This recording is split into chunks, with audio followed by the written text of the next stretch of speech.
enjoy batting. You know, I didn't enjoy watching people bat. I enjoyed being out there and performing. You know, if we're going to bat for 5 sessions, I don't like after the 5 sessions. Whenever the captain wants to declare, that's when I'm supposed to be walking off the field with my bat in my arm. The legacy I felt I left is the fact that I entertained.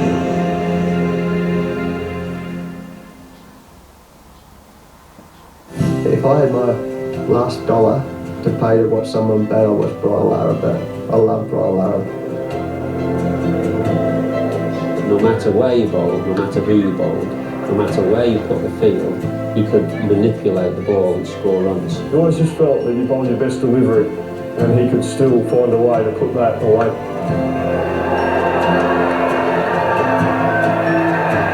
Brian Lara was the one who would give you the most pleasure to watch. He's a bit of a genius. I mean, you can't be scoring those kind of runs in international cricket and don't understand a thing or two about batting. On this day when he's playing, well, there's nothing better to watch. Amazing player, you know. Glenn McGrath could bowl the best possible ball, and Lara could just smash it through there, or he'd get inside it and flick it over here, and you think, this is unbelievable. This is a different league altogether. He's easily one of the best in the world, without a doubt. He's just incredible to watch. His father was a frustrated cricketer himself. He wanted to do as much as he could to make Brian a real star. And he used to drive him all over Trinidad to coaching events and matches with the family, all mucked in. We went out to Trinidad one year, 1985 or 86, for a youth tournament, and there was talk about a very young, very diminutive left-hander who was scoring a lot of runs in the junior cricket in Trinidad. Actually saw him play for the first time against us. He got a good half-century in a game against Jamaica. The first time I played against him was in 1988, Leeward Islands versus Trinidad. He was a young man then, and I think he scored 40 against us, and you could see the potential. Yeah, I remember we came back from a tour in Pakistan, and I was told about this young man. I saw him in Trinidad, and just see him in the nets one day. He was just knocking, and you could see that there was something special about it. As a youngster, Brian Charles Lara's reputation went before him, but he really made a name for himself in 1988, aged just 18. He scored 90 against Barbados, the likes of the Joe Garners and the Michael Marshalls and stuff. So that was no mean feat. To score 92 as a young man against Barbados, that's about 150 normally. Somebody walked from the top of the stands and sort of gave us some lip. Two West Indian fast bowlers and a little young fella. Look, told you can't get him out. The team he had lasted about 2 minutes, and next morning, out back pad, and that was the end of it. But he had some ability from very early. Called up for the tour of Pakistan in 1990, Lara was already being touted as a star for the future. I remember that tour in Pakistan, Malcolm was teasing him that he's not going to get any runs with the bat being so high up in the air, and I think this probably tried to prove Malcolm wrong as well in terms of that was his technique, that was his style. Lara was a force of nature, really. You look at him at the crease, he'd move around a bit, he had this high back lift, slightly crouched stance, not obviously or immediately a recipe for success, and then you'd see him lace one through point before the fielder had moved, and you realise this was a special talent.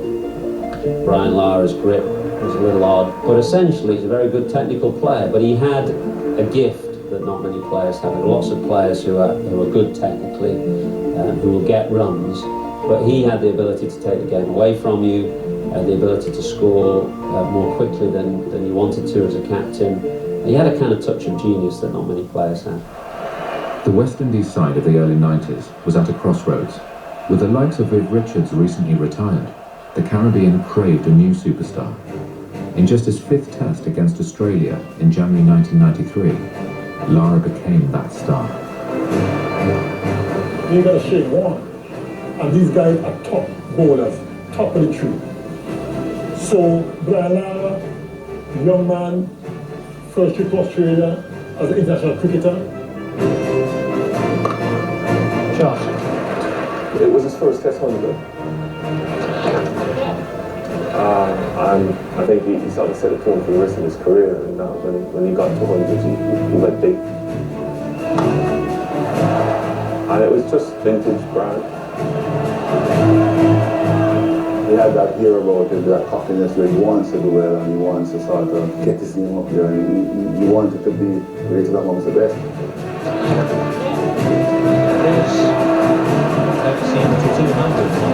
John Bradman said that it was probably the greatest innings he'd ever watched, and the Australians loved it after that. That really catapulted the stardom straight away. He really got it well. We start thinking, we got to go for a whole week. The Henrys was just a gem to be a part of, to see, to witness.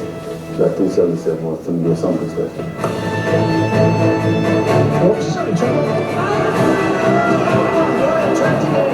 And he got one of eventually, but that really kicked out his career, really. And he never looked back since. The West Indies won the series 2-1, but with the exception of Lara, there was no longer the seamless transition of young players coming through. The glory years for West Indies cricket were coming to an end. The team was weakening. I think he felt this is not going to last forever. I think we all knew it wouldn't. Obviously, I mean, we've got to replace those players irreplaceable. We relied heavily on him to produce. We have to keep talking to Brian. You're the key man here. You stay here, and it's close to once, guys will bat around you, and we get a decent score. You get out cheaply, it could be a different ball game. Brian was always under tremendous pressure. If he used to feel that if he doesn't get a big one, or if he doesn't do well, the team might then struggle around him. So he was always under pressure to try to perform. As his career progressed, it became increasingly clear that West Indies weren't going to be the team that they'd once been, and it was essentially down to Lara, to a lesser extent Shivnari and Chanderpaul, who's still around, to carry them. And West Indies lost a lot of games, but they won a lot of friends because everyone liked watching Brian Lara bat.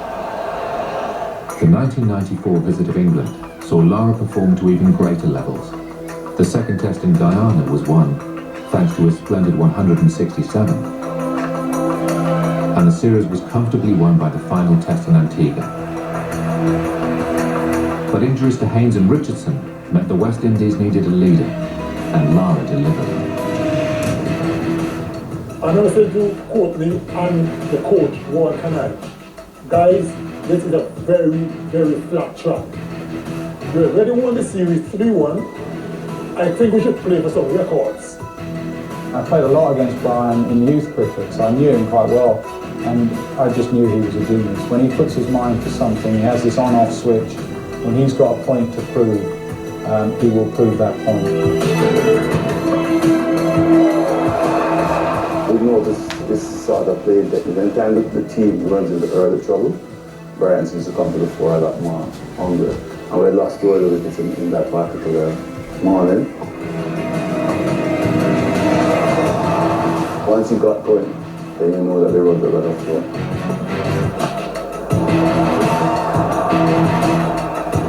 And there's nothing Athers could do that day.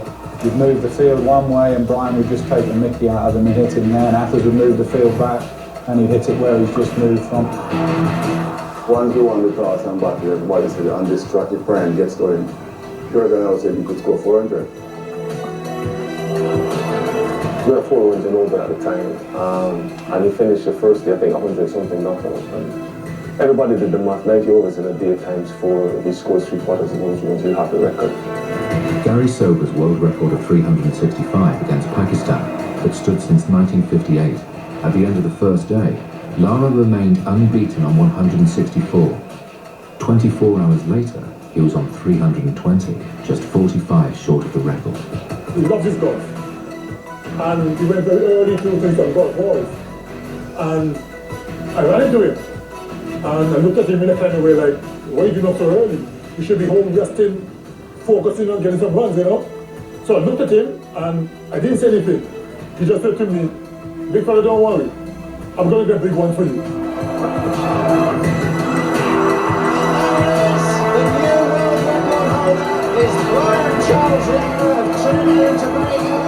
Just to witness the type of innings that he played. I mean, he took all the England bowlers to the field. But it was that desire to want to get that record personally, which I think drove him on. And even in the same team, it's a good thing as far as I'm concerned. I've never played in a game where a bloke had got 300, so that was just amazing. It was just enjoy the first one. After 12 hours and 46 minutes at the crease, Brian Lara eventually fell for 375. At 24, he became a superstar of cricket overnight, with his pick of playing opportunities. Fortunately for English county cricket side Warwickshire, he was already lined up to play for them. Dermot Reid was taking over, and Dermot had gone for an all-rounder called Manoj Prabhakar from India. And, you know, some of us thought we should have perhaps had a batsman, but Dermot fair dues, wanted an all-rounder, so that's who we signed originally. He got injured, and we could see that he wasn't going to be able to play for us. So England were in the West Indies. Mike Smith was manager of the tour, and he was chairman of Warwickshire at the time as well. And we said, try and sign Brian Lara. Brian does these sort of amazing things out in the Caribbean. I think he got 100 and lots in the first test when Mike rang up and said this guy's something special. And when he came to Warwickshire, you know, he just oozed class. I mean, he was different league. Lara's first 4 matches garnered 675 runs and 5 centuries. In his 6th match, however, he moved to another level. It was a dead game against Durham, and we were going to bat all day, and he went in at lunchtime, so I'm told, and said, look, we're not declaring, are we? I can get the world back. I think he was dropped on 39 by Chris Scott, the Durham wicketkeeper, who famously said, oh, he's probably going to go on and make 100 now. I was at my desk, and the wicket was just right in front of my office, and I kept looking up. We've got 100. Oh, okay, I'm doing something. We've got 200. Oh, he's got 300. I suddenly decided that I've got to watch them. He made 500, and that just summed up the appetite the guy had. It boggles the mind. I mean, I was speaking to Phil Simmons on the night. I said, Phil, it's 100 overs in a day. He knows how to bat a day. He's there at the end of the day, so he's going to have something huge. We didn't know how huge it would be, but again, the signs were there.